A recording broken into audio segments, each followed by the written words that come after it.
It really does look like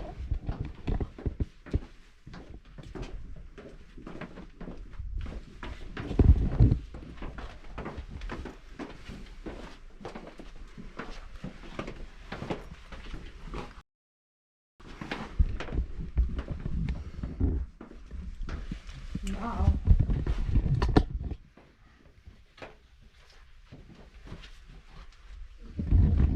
Yeah, those are really cool.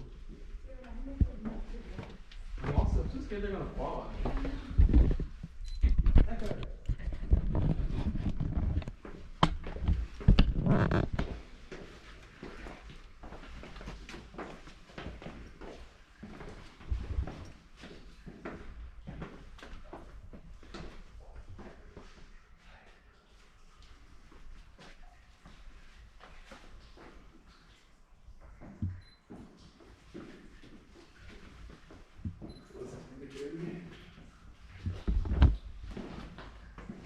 Oh, it's a nice 7 degrees.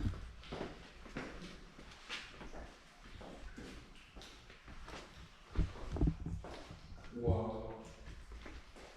Look at this view.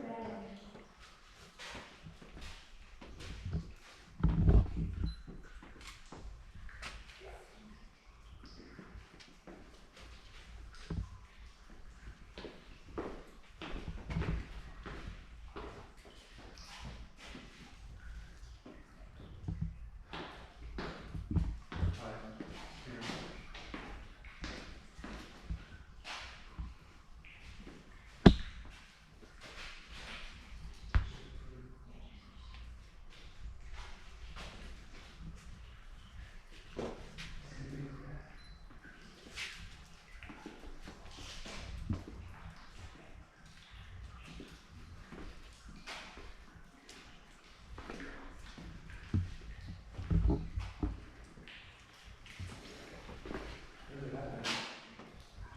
When the stalactite becomes a stalagmite. Yeah, the meet in the middle or something. It's a pretty decent pillar.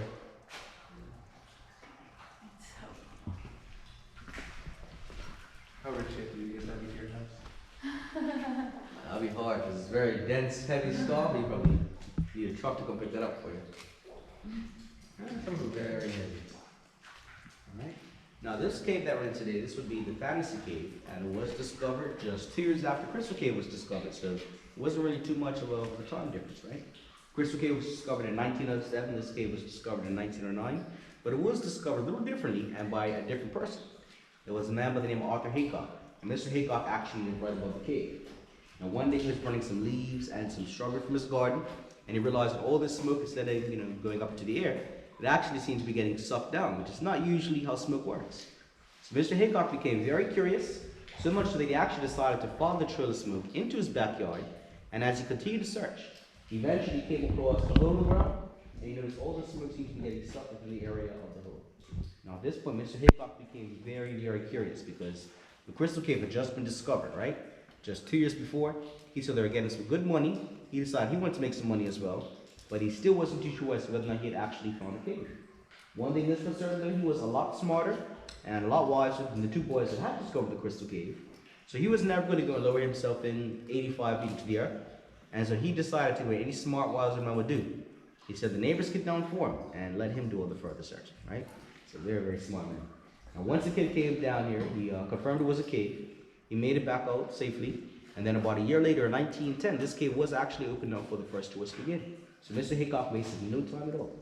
Now this cave was doing very, very well business when it first opened up. However, towards around 1941, due to the introduction of the Second World War, and business here in the island really wasn't doing too well. So Mr. Haycock decided to actually shut this cave down, and he then sold the property over to the Wilkinson family that owned the Crystal Caves, and they kept it shut down for about 60 years after that. 60. So if you just opened up in 2001, only about maybe 18, pushing on 19 years now. How much did you sell it for? That's a great question. I'm not too sure. Probably not nearly enough, right? But he didn't know what Bermuda would be like or the world in general after that war. So he decided to clean his hands of it, get as much money as he could, and that's exactly what he did. So that was back in 1941. So he just opened up in 2001.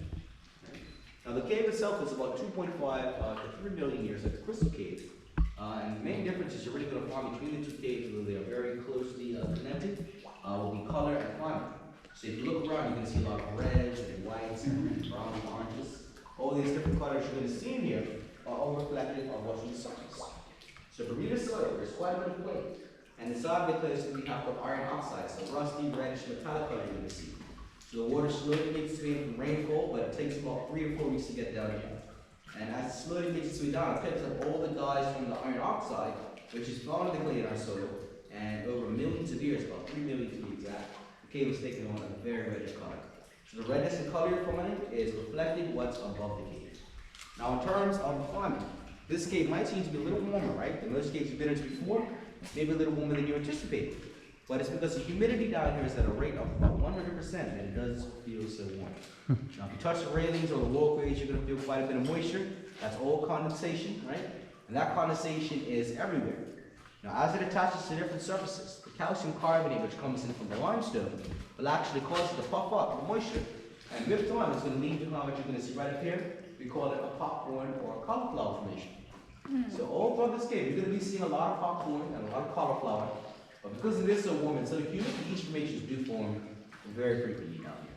So once you get to that section, you're going to see them all over the place, and they actually change the way some formations look. Are there any questions so far? Now this one, if you like, you may continue over here towards that section. Once you get over there, you can feel free to get some pictures. If you have any questions, just feel free to come back. I'm more than happy to answer any questions you do have.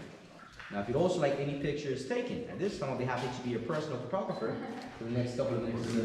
And I'll be happy to get your picture for you. It's no problem. So right over here on the railing is actually the best spot. So if you want to head over there first and then come back, you can do that. I'll be happy to get your picture. Did Joe want a picture taken? The cool thing is we're doing a 360 video, so we're taking our own picture while taking your picture. Really? If you want to hold it, yeah. We got that. There's cameras on both ends, and so everywhere you go right now, people can like move their phone around, and they're watching this, and they just turn their phone, and they see like different like parts of the cave. Oh, that is the coolest thing. Yeah, hopefully. Every year, they come out with something different. It is crazy. I guess that's how it works, right? Yeah. Well, the next one will have to be like a balloon. You know, Yeah. get this thing on a balloon and float it around here. It's holding your balloon in the cave, right? Yeah. That would be pretty cool. So we were talking to some guy earlier today. Wait, what was your name? Malik, sorry. Malik. I'm Andreas. Good to Nice meet to you, meet man. you. Yeah. It's cool. We were seeing all of these. Like, there's this guy in the morning looking like with a metal detector, looking for like buried treasure. There's like all kinds of old shipyards and prisoner graveyards and all kinds of things. Like the history here is just like out of control. It's like you have to wonder like what people would see a cave like this. It'd be like a cave you'd want to like hide out in, you know? Right. Yeah. I don't know too much about if anyone has ever hidden in a cave in Bermuda before. Mm-hmm. I'm sure at one point maybe it has happened. Maybe